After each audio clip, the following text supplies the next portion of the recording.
Magandang araw sa iyo, Papa Dudut. It's a blessed day to you and to your show. Salamat sa maraming inspirasyon na naibabahagi mo sa iyong mga taga-subaybay. Papa Dudut, nais ko pong ibahagi ang aking karanasan at storya ng buhay. Higit 10 taon na ang nakakaraan at tandang-tanda ko pa ang lahat. Lumaki ako sa simple at disiplinadong pamilya. Ang aking ama ay isang masipag na magsasaka at karpentero ng aming barangay. Ang aming ina naman ay isang masusing may bahay ng aming pamilya. Panganay po ako sa aming 5 magkakapatid at biniyayaan lamang kami ng isang lalaki. Kaya madalas ay nasasabi nila na panay kami mga prinsesa. Masaya at maayos naman ang aming pamumuhay. Bagamat may kahirapan ay sagana naman kami sa pagmamahal ng aming mga magulang. Nagtapos po ako ng elementarya taong 2000 at nagsimula ang aking misteryosong buhay nang tumungtong na ako ng high school. Section B po ako sa aming paaralan. Pangunahing prioridad ko sa buhay ang makatulong sa aking mga magulang. Kaya naman sinisikap kong makapag-aral ng mabuti. Hilig ko, Papa Dudut, ang magsulat ng mga salaysay at lumikha ng mga tula na magsisilbing inspirasyon sa aking mga kamag-aral at maging sa mga mambabasa. Maging ang pag-awit at musika ay malaking parte ng buhay ko na minana ko pa sa aking mga magulang. Sa edad na 14, Papa Dudut, ay masasabi kong matured na ako mag-isip sa maraming bagay sa buhay. Nandyan ang pagkakaroon ko ng paghanga at idolo sa loob ng campus namin. Marami sa aming magkakaklase ang may mga nobyo at nobya na sa loob at labas ng aming section. Baka nga, Papa Dudut, bukod tanging ako lang ang wala sa takot ko sa aking mga magulang.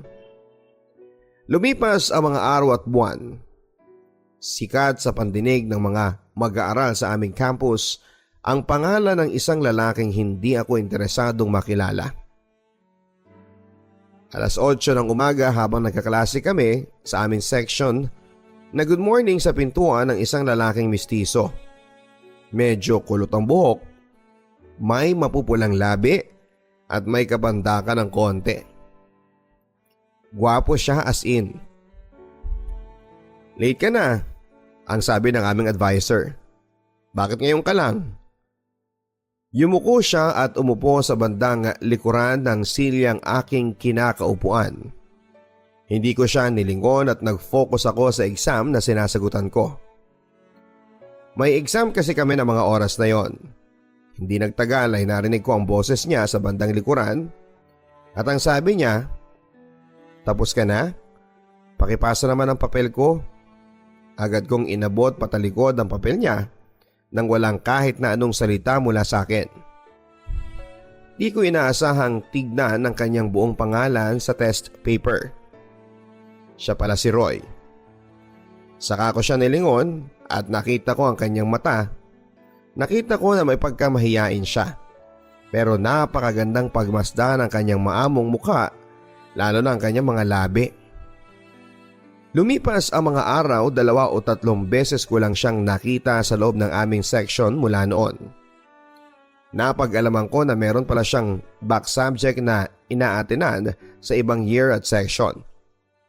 Natapos ko ang 1 taon ko sa high school nang may pagsisikap at masaya naman ako.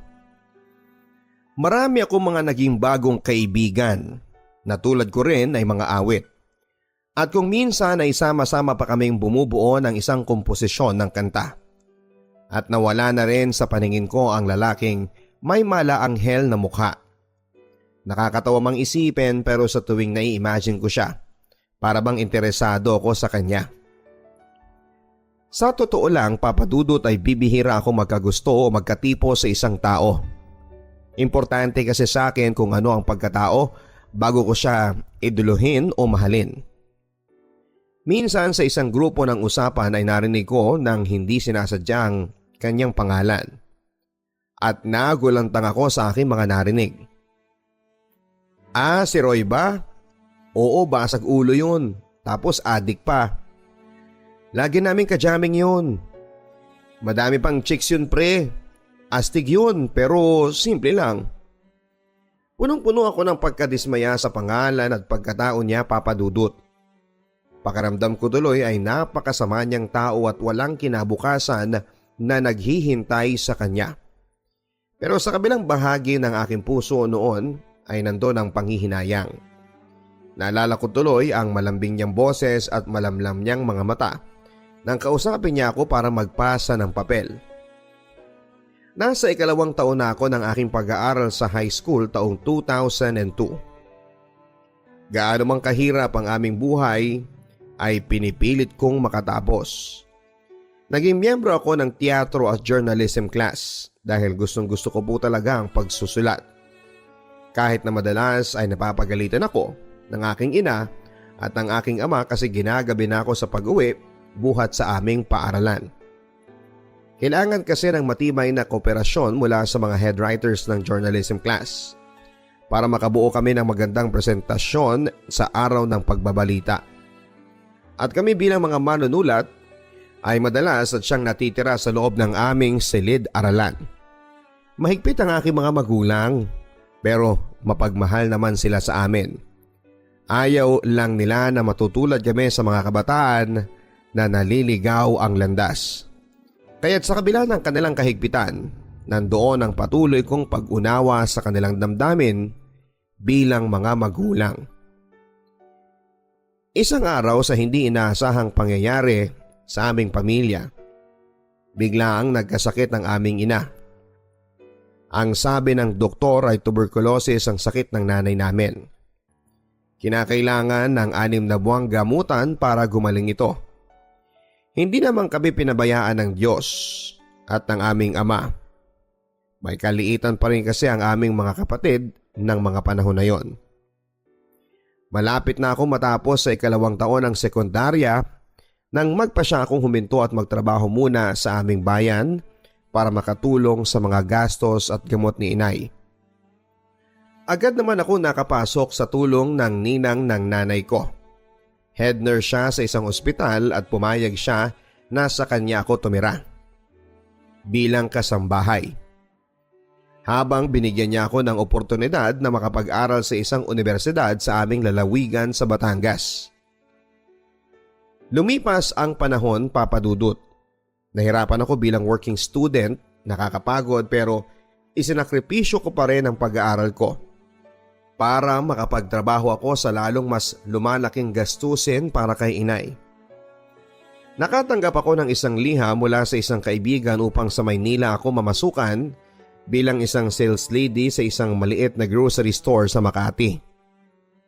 Dahil sa aking sipag at tiyaga, kasabay ng pagtutulungan namin ng aking pamilya, nakapag-aral pa rin ang sumunod sa akin na kapatid kong babae. Lahat sila nag-aaral ng panahon na yon. Ako muna, Papa Dudut, ang nagsilbing nanay nila habang katuwang ko sa responsibilidad ng aming ama. Nasa 2nd taon na rin ng sekundarya ang aking kapatid na si Jane nang makatanggap ako sa kanya ng mensahe sa isang text. Ate, miss ka na namin. Uwi ka na. Salamat sa lahat. Nag-aaral kaming mabuti. Mag-ingat ka raw lagi, sabi ni tatay at ni nanay.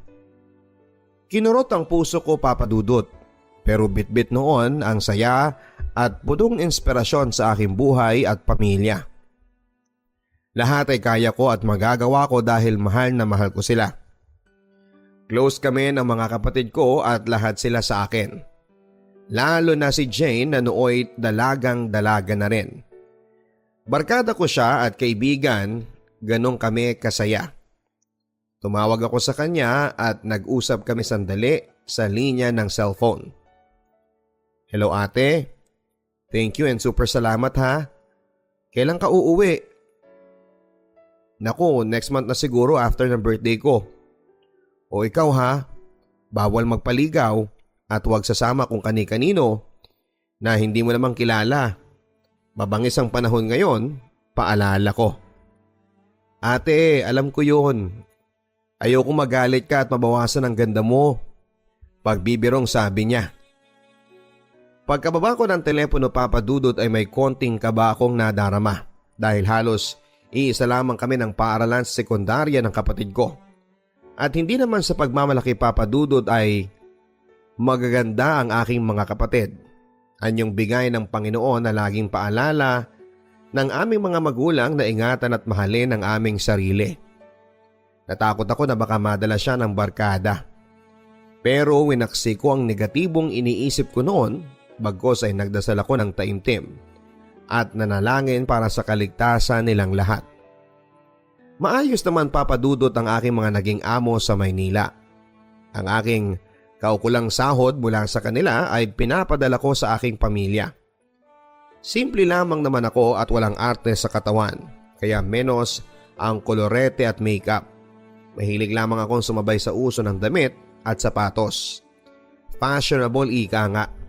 Kahit na kasi basahan na at pinaglumaan na ang damit ay nagagawang ko pa ng paraan na isabay sa modernong tahi at tagpi-tagpi. Raggy clothes, sabi nga nila. Basta may latest akong damit at sapatos ay kompleto na ako. Marami din ang mga nanliligaw at nagpaparamdam sa akin ng mga panahon na yon sa edad na 18. Sabi nga nila, edad ng kadalagahan ng isang babae. Pero hindi ako handang makipagrelasyon dahil laging nananatili sa isipan ko ang kalagayan ng aming pamilya. Mas kailangan nila ako kaysa sarili kong kaligayahan. Hindi pa ito ang tamang panahon para sa akin, napakalayo pa. Sabay hinga ko ng malalim. Magpapasko noon taong 2006 pagkatapos ng ilang taong kong pamamalagi sa Maynila ay nakatanggap muli ako ng mensahe mula sa aking kapatid. Ate, may manliligaw na ako. Hindi ba sabi mo wag maglihim sa'yo? Mabait siya ate, gwapo at may kayang pamilya. Sunod-sunod na sabi niya. Sa totoo lang, Papa Dudut, ay hindi ko kinatuwa ang lahat ng sinabing yon ng kapatid ko. Sinakyan ko na lamang siya sa kanyang kwento upang alamin kung sino ang lalaking tinutukoy niya. Ha? Talaga? Ikaw ha? Mag-ingat ka at napakabata mo pa. Saan ba nag-aaral ang lalaking yan at anong pangalan? Kapag dyan lang yan sa campus, tiyak kilala ko. Pabirong sabi ko. Ay ate, dito lang siya sa campus napasok. Nasa 3rd year siya. May tinatapos lang siya sa academic sa section namin, tapos barkada siya ng best friend ko. Pagmamalaking tugon niya. Ano ngang pangalan? Roy ate ang pangalan niya, taga doon sa ibaba sa kanluran. May kung anong kabog sa dibdib ko nang marinig ko ang pangalan na yon. Pamilyar pa rin pagkatapos ng higit 3 taon. At ayon sa paglalarawan ng kapatid ko, siya na nga ang lalaking classmate ko noon.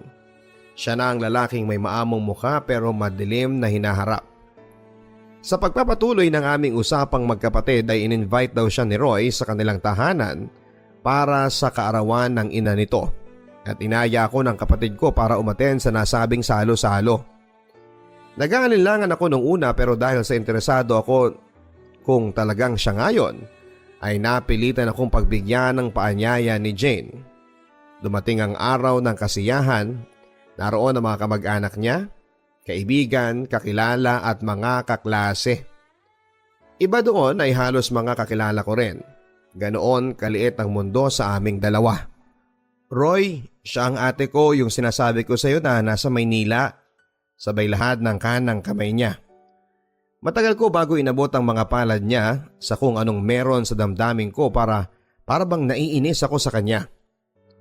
Totoo, simple lamang siya pero ang yabang ng dating niya para sa akin. Lalo na nang masaksihan ko na halos puro babae ang kainuman niya, kaliwat kanan Papa Dudut. Hindi ko nagawang makisalumuha sa kanilang grupo ng mga oras na yon. Bumukod kami ng table ng kapatid ko at paminsan-minsan ay lumalapit siya sa grupo ni Roy. Ako ay malayang nakamasid lamang sa kanila at sa buong bakuran nila. Lumalim ang gabi at nagpasya na kaming umuwi. Sabi ko kay Jane, halika na at umuwi na tayo. At baka mapagalitan na tayo ni tatay. Pero bago kami tuluyang magpaalam, nagpasya akong gumamit ng CR. Nagtanong ako at agad namang tinuro sa akin ang daan papunta sa palikuran. Pagkatapos ko sa loob ng banyo, agad ako nagtungo pabalik sa kung saan ay nandon at naghihintay ang aking kapatid. Sa daan ay hindi sinasadyang makasalubong ko nga si Roy. At dahil medyo may amats na ay nabangga niya ako.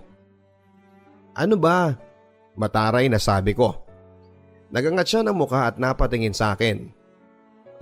Pasensya ka na. Ikaw pala ang kapatid ni Jane. Parang kilala kita. Pabigla niyang sabi. Parang kilala mo ko? Pwes ako kilalang kilala kita. Tantanan mo na ang kapatid ko ha.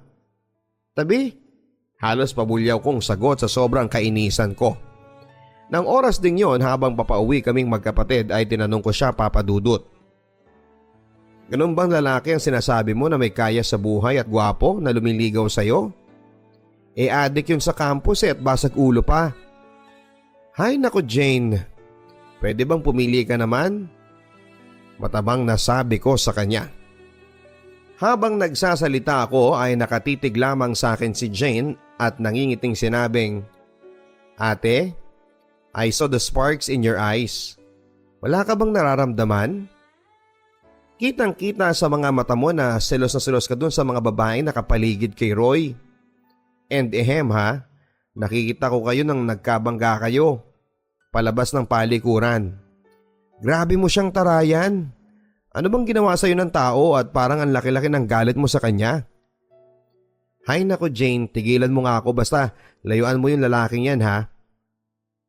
At siguradong magdudusa ka lang dyan kapag yan ang naging asawa mo. Happy-go-lucky na tao yan, walang pangarap. Ano lang ang meron siya? Lahat ng nakikita mo pundar ng nanay niya kasi wala siyang tatay, hindi ba? Pagalit na sabi ko. Siguro nasasabi ko ang lahat ng yon, Papa Dudut, kasi bata pa lamang ako ay marunong na ako sa hanap buhay. At gusto ko kung magkakaroon ako ng kasama sa buong buhay ko ay yung taong responsable at mahal ako. Na hindi ko nakikita sa pagkatao ni Roy. Lumipas ang mga araw, Papa Dudut, dahil na rin sa kapatid ko. Nakuha ni Roy ang cellphone number ko. Tinitext niya ako araw-araw at hindi nagtagal, Papa Dudut, ay nakikipagkwentuhan na rin ako sa kanya sa pamamagitan ng palitan namin ng mensahe. Napag-alaman ko, Papa Dudut, na siya pala ay huminto sa pag-aaral. Wala na siyang ama tulad ng pagkakaalam ko. At masasabi ko naman na maayos naman sila na nabubuhay sa pamamagitan ng nanay niya na nagtatrabaho sa isang insurance company. May mga lupain din sila na pinagkukunan ng konting puhunan ng nanay niya. Yun nga lang ay spoiled brat siya sa pamilya. At sabihin na natin na lumaki silang magkakapatid na hindi close sa isa't isa. Naging magkaibigan kami ni Roy. Barkada at hindi nagtagal ay formal siyang nanligaw sa akin. Ngunit agad ko ring tinanggihan. Sinabi ko na lang sa kanya na maraming babae yung handang makipagrelasyon samantalang ako ay hindi pa. Kontento na ako sa pamilya ko. Ngunit sadyang mapagbiro ang panahon at pagkakataon. Isang pangyayari sa buhay ko ng taon ding yon ang hindi inaasahan na siyang babago sa aking kapaligiran. Isang party ulit ang naganap sa bahay nila Roy. Imbitado kaming magkapatid at buong barkada. Masaya, maingay, maraming tao. Kahit si Jane ay nakikisaya din sa grupo nila Roy. Hindi nagtagal ay lumapit sa akin ang kapatid ko. Inaya ako na umupo sa grupo nila kung saan ay andon si Roy.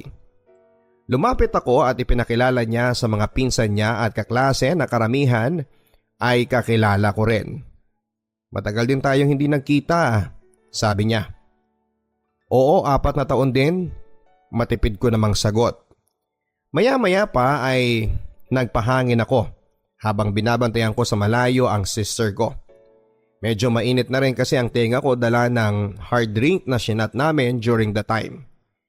Nilapitan niya ako sa kinakaroonan ko at walang ano-ano sinabi niya na gusto kita. Nagulat ako, Papa Dudut.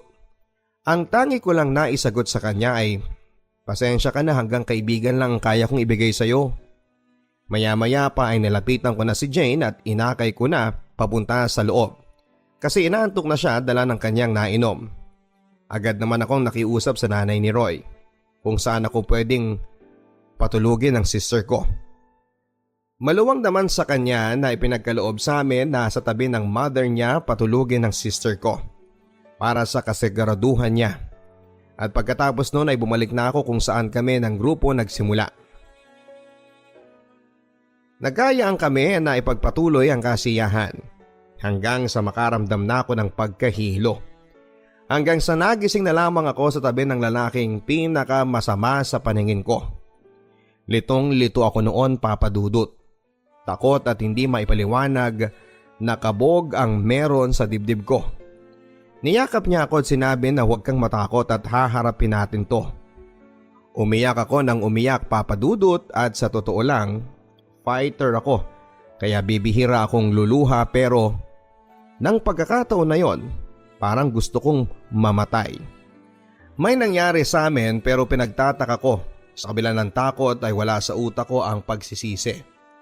Nang araw ding yon ay umuwi kami at samot-saring pagalit na salita ang naranasan ko sa nanay ko. Masasakit na salita na siyang gumising sa akin sa pagkakamali na nagawa ko. Hindi ako handa sa maaaring patunguhan ng nangyari sa amin, Papa Dudut. Tinext ko si Roy pagkat nagwala na ng husto ang aking mga magulang. Malaki kasing kawalan sa kanila at tradisyon sa amin sa probinsya na kapag ang babae ay natulog na sa bahay ng isang lalaki, tiyak na kasalanan. Mauuwi ang lahat. At yun ang pinakamahirap na tanggapin para sa akin. Hindi ako, Papa Dudut, handa sa buhay may pamilya. Papa Dudut, parang takbo ng isang orasan ang mga pangyayari sa buhay ko noon. Kaagad nag-usap ang mga magulang ko at magulang ni Roy para sa aming dalawa. Tumira ako sa bahay nila habang inaayos ang nalalapit naming kasal. Ganon pala ang pakiramdam ng taong nagsisimula palang umibig. Kasabay ng pagkakilala ninyo sa isa't isa, maalaga si Roy sa akin at sinusubuan ako sa pagkain. Ayaw niya akong nahihirapan. Ako ang nagsasabon ng mga damit niya habang siya naman ang nagbabanlaw. Para kaming mga bata na naglalaro ng bahay-bahayan. Mabait din ang kanyang ina sa akin, maging ang hipag ko nakapisa namin. Nasa lilim kami ng mangga habang nagkwekwentuhan ni Roy. Paboritong-paborito kong hinahagkan ang batok niya, lalo na kapag hindi pa siya naliligo. Minsan nasabi ko sa kanya habang magkatabi kami sa higaan. Paano, Roy, kung dumating yung panahon na ma-realize natin na hindi pala tayo? Anong gagawin mo? Papa Dudut, tinitigan niya ako at sinabing, dumating man ang panahon na yon, mananatili ka at hindi ka mawawala dito. Sabay turo sa kaliwang dibdib niya. May mga gabi, Papa Dudut, habang naririnig ko ang musika sa loob ng aming silid na awitin ni Bryan Adams na everything I do it for you. Tinititigan ko ang maamon niyang mukha habang nakapikit siya at natutulog. Mahal ko na siya, Papa Dudut, at hindi ko maitatanggi yon sa sarili ko. At naisip ko na bakit hindi na lang siya binigay sa akin sa panahong handa na ako. Hinalikan ko siya, Papa Dudut, at nahimlay ako sa kaliwang braso niya habang yakap-yakap ko siya. Napakasarap ng pakiramdam ng nagmamahal sa isang estrangherong tao sa buhay ko. Pero selosong tao si Roy. Kaya naman maingat ako. Alam kong palikero siya pero siguro nga iba kapag totoong mahal ka at mahal mo. Sa paglipas ng buwan, habang papalapit ang araw ng aming kasal, hindi na ako mapakali. Nag-iisip pa rin ako pero sa tuwing nandyan si Roy sa tabi ko, nalilimutan kong harapin ang bukas. Malambing siya, hinahatid sundo ako sa bahay namin kapag gusto kong makita ang mga magulang ko. Minsan pa nga ay umalis na ako nang hindi nakapagpapaalam sa kanya kasi ayoko na siyang istorbohin sa pagtulog niya. Pero maya-maya na lang ay nandyan na siya sa aming bakuran sakay ng bisikleta niya para sunduin ako at iuwi sa bahay nila. Namamasyal kaming magkasama sa lugar nila at mga kamag-anak. Nabuo ang aming samahan na parang kami ay ibong ligaw na naghahanda sa aming patutunguhan. Pero sa kabila ng aming masasayang samahan, Papa Dudut ay natuldukan yon. Nang minsang magtalo kami at saktan niya ako dahil lang sa selos. Ilang linggo na lang ang hinihintay para sa takdang araw ng kasal namin. Hindi ko natanggap ang pananakit niyang yon sa akin, Papa Dudut. At doon ako nagpasyang iwan siya at hindi ituloy ang nakatakdang kasal. Sobra akong nasaktan, Papa Dudut, kasi sa totoo lang siya ang unang lalaking minahal ko ng sobra sa buong buhay ko. Taong 2007 ay isinilang ko ang isang malusog na batang babae at sinunod ko ang pangalan sa kanya. Bago ko pa isilang ang aming anak ay muli niya akong sinuyo upang makipagbalikan sa kanya, pero pinili ko na itayo ang sarili kong mag-isa. Sa tulong ng aking mga magulang at pagsisikap ko, 6 na taon kong naitaguyod ang buhay naming mag-ina nang wala siya. Mapaglarong tunay ang tadhana. Taong 2003, muling nag-cross ang landas namin ngunit kapwa na kami may kasama sa buhay. Kumusta ka na? Kumusta na ang anak natin? Muling nagbalik sa akin ang ala-ala ng lahat, Papa Dudut. At aaminin ko po na punong-puno ako ng hinanakit sa kanya na hindi ko magawang tumingin sa kanya sa sobrang hinanakit para sa anak namin. Okay lang na kinalimutan niya ako, wag lang ang anak namin. Humingi siya ng tawad sa akin at hiningi ang pagkakataon na makita ang anak namin. Katwiran ko ay hindi kasalanan ng anak anumang meron sa kanilang mga magulang. Mula noon ay muli kaming naging magkaibigan para na rin sa anak namin. May anak na rin siya sa babaeng kasama niya sa buhay. Nagkikita kami at minsan ay binabalikan ng aming kwentuhan ang aming mga nakaraan. Alam mo, kung hindi mo ako iniwasan, sana tayong magkasama ngayon. Sana ikaw pa rin. Minahal kita, akala mo lang hindi eh. Napaiyak ako, Papa Dudut, sabay iyakap ko rin sa kanya. Ramdam na ramdam ko, Papa Dudut, ang lakas ng tibok ng puso niya. Mahal ko pa rin siya. Nag-uusap kami ng masinsinan at sinabi ko sa kanya na pakasalan niya na ang babaeng lubos na nagmamahal sa kanya at humingi na rin ako ng tawad sa kanya. Emosyonal ang gabing yon at sa huli hindi namin napigilan ang aming mga sarili upang muling ipadama sa bawat isa ang aming nararamdaman. Ang yakap at mga halik niya ang nagsilbing hugas sa mga sakit na aking naramdaman ng mga panahon na wala siya sa piling naming mag-ina. Taong 2015, Papa Dudut, ay kinasal siya sa babaeng makakasama niya habang buhay. Nabalitaan ko yon at aaminin ko na napaiyak ako. Pero pagkatapos noon ay magkasabay kami ng aking ina na naglalakad patungo sa malawak na dalampasigan. Pumikit ako doon at sinabi sa sarili ko na minahal din kita ng sobra-sobra. At mananatili ka dito sa puso ko habang buhay namin ng anak natin. Sa kasalukuyang panahon, Papa Dudut, ay dalaga na ang aming anak at kailanman ay hindi ko inilihim sa kanya ang buhay namin ng papa niya. Nagtatrabaho ako bilang private home caregiver nurse at masaya ako sa buhay kasama ang aking anak at pamilya. Ang aming kasaysayan ni Roy ay mananatili na lamang sa isang nakatiklop na aklat ng kahapon. Maraming salamat, Papa Dudut, at nawa ay naging inspirasyon ang aking kwento sa nakakarami. Nagpapasalamat, lubos na gumagalang, Mavic. Isang magandang araw po sa inyong lahat. Bago po tayo magsimula, hayaan niyo pong i-invite ko kayong lahat na tumutok sa aking YouTube channel. I-like, share at mag-post ng comments sa episode na ito. Dear Papa Dudut, itago niyo na lamang po ako sa pangalang Olivia. Lumaki po ako sa probinsya ng Mindoro pero dito na nagpatuloy ng pag-aaral sa Caloocan. Lumipat kami dahil sa kahirapan. Lumaki ako nang naghahanap ako ng kalinga ng mga magulang. Lagi po akong umiiyak kasi gusto kong maranasan na maramdaman ang isang tunay na pagmamahal. Namulat po ako sa buhay na lagi nag-aaway ang aking mga magulang hanggang sa nagkahiwalay sila. Noong naghiwalay ang mga magulang ko ng panahon na yon, Naghanap ako ng taong magmamahal sa akin. May nakilala kong isang lalaki na itago na lang natin sa pangalang Dan. Nagkakilala kami sa Facebook at nung una na nagkapalagayan kami ng loob ay nag-uusap kami sa mga nangyayari sa araw-araw na buhay namin. Hanggang sa na-fall kami sa isa't isa at naging kami na nga.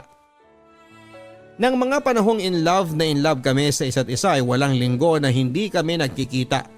Nasa 3rd year college ako noon at siya naman ay nasa 4th year high school or grade 10. Magkaidaran lamang kami noon, same kaming 18 years old nang nagkakilala kami. Tinitipid ko ang baong ko noon na bigay sa akin ng mga magulang ko para pag nakikita kami may panggastos kami. Siya naman ay working student siya, nagwo-work siya sa isang manufacturing company. May nararamdaman siya dahil sa pagbubuhat niya ng mabibigat. Lagi niya sa akin sinasabi yon kaya nagwo-worry ako sa kanya. Si mama kasi nagwo-work sa gabi, ang ginagawa ko para magkita kami ay hinihintay kong makaalis si mama ng bahay. Pagkatapos noon ang gagawin ko pag alis niya ay aalis din ako. Tapos madaling araw na akong umuwi noon kasi may nararamdaman siya sa katawan niya. Isang sabi lang niya sa akin ay nandun na ako kagad sa kanya. Nang mga panahong nalalabuan ako sa relationship namin, wala pa kaming 1 year noon ay gusto ko na sanang putulin. Pero tinatakot niya ako na magpapakamatay daw siya. Kasi wala siyang katuwang sa mga problema niya. Natakot ako noon kasi baka gawin nga niya. Kaya naman nag-i-stay pa rin ako sa relasyon namin yon kahit na hindi na ako masyadong masaya. Hanggang sa dumating yung point ng buhay ko na sa kanya na lamang umiikot ang mundo ko. Sobra kong tiwala noon sa kanya tapos proud na proud pa ako sa kanya. Sa tuwing nagkakasakit siya ay hindi ko alam ang gagawin para maging okay siya. Gusto kong laging nasa maayos ang kalagayan niya. Isang araw ay pinalaya siya ng kapatid niya sa kanilang bahay, umuulan noon at hindi ko din alam ang gagawin ko. Kung paano makatulong kaya nakiusap ako kay mama na sa bahay muna siya magstay. Sobra ang pagmamakaawa ko kay mama noon kaya pumayag siya. Noong nasa bahay na siya, sobrang strict niya sa akin noon pagkatapos ng klase ko. Uwi agad at hindi na ako nakikipag-jamming sa mga friends ko. In short ay sa kanya na lamang umikot ang mundo ko. Hanggang sa makagraduate ako ng college, kami pa rin, ako pa rin ang nasa tabi niya na halos lahat ng needs niya ay ako ang nagpo-provide. Nung nakagraduate ako ay may nakuha akong trabaho. Siya naman ay hirap na makahanap ng work kaya tinulungan ko siya na maghanap. May nakita ko sa Facebook at ang sabi ko sa kanya, applyan niya kinabukasan. Inaplayan niya at ayon natanggap naman siya sa isang kilalang supermarket. Yung mga pang requirements niya ako ang nag-provide para makapag-work na kaagad siya. Ayaw ko kasi na nakikitang nadadown siya sa sarili niya. Lahat ay ginagawa ko para maging okay lang siya. Hindi ko na rin iniisip ang sarili ko noon. Sa sobrang pagmamahal ko sa kanya. Noong may work na siya ay nagbabike lang siya papasok ng work niya. Tapos alam din niya na may ipon ako. Sabi ng mama ko lagi niyang tinitingnan yung lagayan ng pera ko. Sa akin naman ay baliwala lang yon kasi hindi na siya iba sa akin. And one day ay sinabihan niya ako na gusto raw niyang magkamotor. So ako naman, mahal, isang sabi lang niya ay oo agad ako. Pero utang naman yon. Bumili siya ng motor second hand cash yun na nabili niya. Nung nakabili na siya ng motor ay masaya ako sa kanya kasi masaya siya. Dito pa din siya noon nag-i-stay sa bahay pero hindi kami magkatabing natutulog. Nang may motor na siya ay gusto ko naman na makasakay sa motor niya. Yung maihatid lang niya ako sa work ko. Nung una okay pero makalipas ang ilang linggo ay nagbago siya. Halos nagagalit na siya sa akin kapag nagpapahatid ako. Ang pasok niya ay 1 p.m. to 10 p.m. Ako naman ay 8 a.m. to 5 p.m. Ang ginagawa ko kada out ko sa hapon ay nagluluto ako para pag uwi ay may masarap siyang ulam. Makakakain siya ng masarap. Then one day ay nagka-problem ako sa work kasi kahit hindi ko work ay pinapagawa sa akin. Lagi na akong umiiyak noon at na-depress na ako. December 15, 2019, Christmas party namin noon nang nagpaalam ako sa kanya. Hindi siya pumayag pero umalis pa rin ako kasi gusto ko na ring mag-enjoy. Noong nasa Pampanga na ako, doon kasi ginanap yung Christmas party namin. Siya ay hindi na siya masyadong nagparamdam sa akin. Nalaman ko sa mama ko na hindi na siya umuuwi ng bahay. Pagbalik ko, ganun pa rin siya at hindi na siya nagchat-chat sa akin at nag-iba na siya. Sa paghihinala ko ay pinuntahan ko siya sa work niya at inalam ko kung sino ang mga ka-work niya. Kaso hindi ko malaman kung sino. Isang gabi ay hinintay ko na mag-out siya at nakita ko sila noong babaeng sobrang sweet nila na parang sinasaksak ako noon sa sobrang sakit. Nasa kabilang kalsada ako noon. Tumawid ako kahit madaming sasakyang dumadaan. Wala na akong pakialam. Ang sabi niya sa akin ay nagpapatid lang daw yung babae kaya inaccept ko naman ang reason niya. Nagbago na talaga siya. Kaya isang araw pag out ko na naman ay pinuntahan ko siyang muli sa work niya. Nang nakakuha na ako ng bibilhin ko, bagger siya noon ng isang cashier ay nakita ko na masaya siya at hinahayaan ko na lang. Nung andun ako sa harap nila ay nagulat siya na nandun ako. Hinintay ko ang break time niya at kinausap ko siya kung bakit ka nagkakaganyan, ano ba ang problema mo. Halos magmakaawa ko noon, wag niya lang akong iwan pero iniwan niya pa rin ako.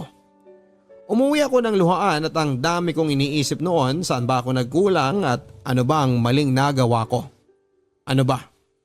Iyak ako ng iyak noon at sa sobrang galit ko noon ay umalis ako ng 9 p.m. Hinintay ko mag-out sila ng 10 p.m. at tiniming ko na maglabasan lahat at nung lumabas na sila ay tumakbo ako sa kanya at nagskandalo ako. Oo, nagskandalo ako at sinabi kong lahat ng sama ng loob ko sa kanya sa sobrang galit ko. Sinabi ko na bakit mo ako nagawang lokohin. Nang mga panahon na kailangan mo ng tutulong sa iyo ay nasa tabi mo ba siya? Nang panahon na may sakit ka, nasa tabi mo ba siya? Noong panahong walang-wala ka, tinulungan ka ba niya? Bakit? Anong nagawa ko? Anong pagkukulang ko? Habang sinasabi ko yon ay iyak na ako ng iyak. Nang mga panahon na yon ay wala akong pakialam sa iisipin ng mga tao sa sobrang sakit na nararamdaman ko. Yung helmet na hawak niya ay itinapon ko sa sobrang galit ko tapos yung bag ko ay binato ko sa kanya. Hanggang umalis na yung mga tao noon, kami na lang ang nandun. Yung babae nakalimutan ko na rin kasi sa sobrang galit ko noon sa kanya.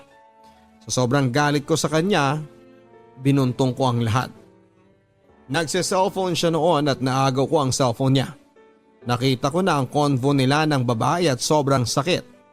Kasi yung taong sobra mong pinagkatiwalaan, yung taong sobrang minahal mo ay niloloko ka pala.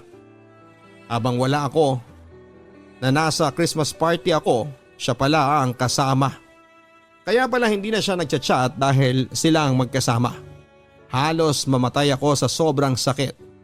Sa sobrang tanga ko kahit niloloko na niya ako ay nagmamakaawa pa rin ako sa kanya. Na wag na niya akong iwan kaso ay binaliwala niya ako. Pinalabas niya na nabuntis yung babae kaya gumuho ang mundo ko noon. At nang umalis siya sa amin, naghiwalay na nga kami at lumipat siya sa kapatid niya. Noong nag-resign ako sa trabaho ko ay araw-araw umiinom ako. Wala ako sa sarili ko at iyak lang ako ng iyak.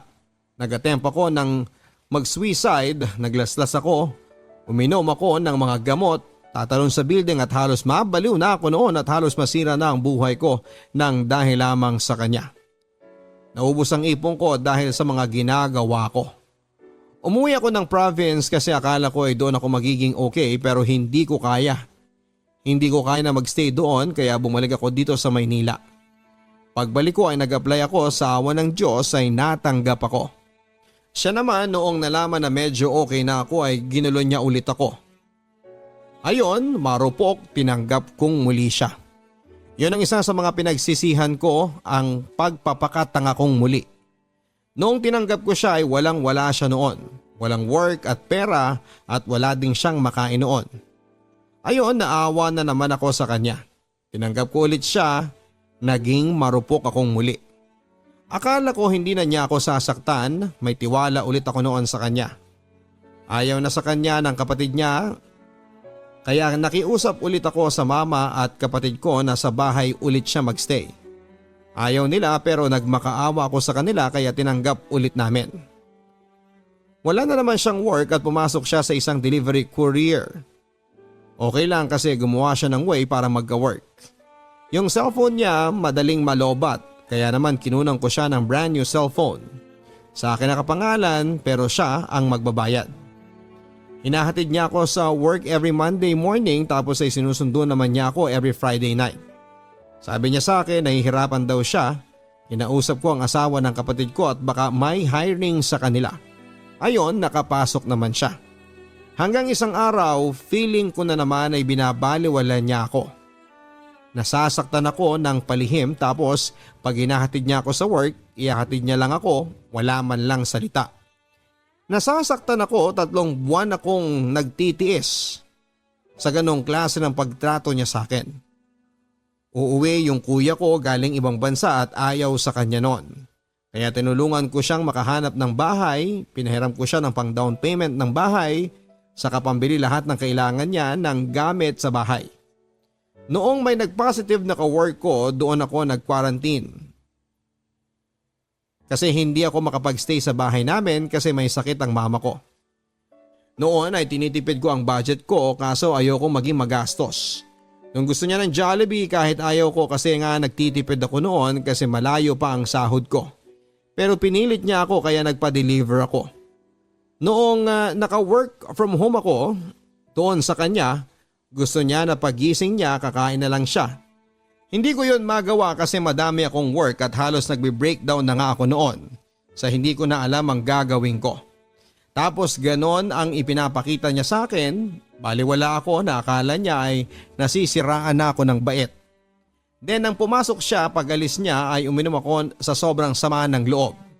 Tapos iyak ako ng iyak nung chinat ko siya, puntahan mo ko habang buhay pa ako. Sobrang down na ako noon at ang sabi ko sa kanya ay maghiwalay na kami, nag-oo kaagad siya. Pero nagmakaawa ako na wag niya akong iwan pero ayaw niya na talaga. Hinintay niya lang akong mapagod, sumuko.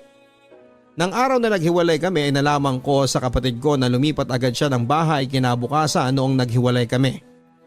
Noong naghiwalay kami hindi na ako katulad ng dati na halos masiraan ng pag-iisip na kaya ko na.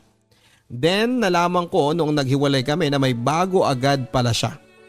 Hindi ko na question ang sarili ko noon kasi alam kong ginawa ko lahat para sa kanya. Pero kulang pa rin. Siningil ko na rin yung mga utang niya, yung kapatid ko ang sumingil sa mga utang niya. Tinakot ko na pag hindi binayaran ay mag-iiskandalo ulit ako. Ayun, nagbayad naman siya.